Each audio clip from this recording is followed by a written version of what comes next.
برای این دنیا شده شما دین و آیین تا نمیفروشین. برای این دنیا شده شما با یک برادر مؤمن محاربه میکنین. این معجزه پیغمبر بود. وقتی رسول اکرم از دنیا گذشتن فتنه ها سر شد، جنگ ها بین مسلمان ها شروع شد، صدها هزار صحابه های پیغمبر بین مسلمان ها بین یکدیگر کشته می شدند. رسول اکرم گفتن از این من میترسم از شما، از دجال دیده از محبت دنیا بر شما میترسم. امروز محبت دنیا بر بسیاری بندگانش حمله خود چه کرد، کاری خود چه کرد.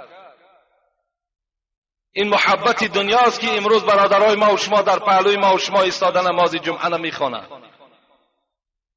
این محبت دنیاست که امروز معرکه های ما و شما از معرکه های مشرک و از معرکه کافر هیچ فرقی ندارد. این محبت دنیاست.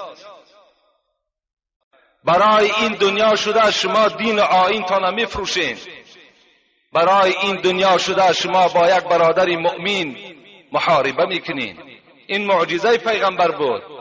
وقتی رسول اکرم از دنیا گذشتن فتنه ها سر شد، جنگ ها بین مسلمان ها شروع شد، صدها هزار صحابه های پیغمبر بین مسلمان ها بین یکدیگر کشته می شدند. رسول اکرم گفتن از این من میترسم از شما، از دجال دیده از محبت دنیا بر شما میترسم.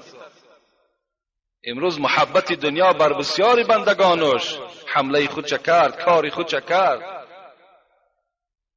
این محبت دنیاست که امروز برادرای ما و شما در پهلوی ما و شما ایستاده نماز جمعه نمیخوانند. این محبت دنیاست که امروز معرکه های ما و شما از معرکه های مشرک و از معرکه کافر هیچ فرقی ندارد. این محبت دنیاست. برای این دنیا شده شما دین و آیین تا نمیفروشین. برای این دنیا شده شما با یک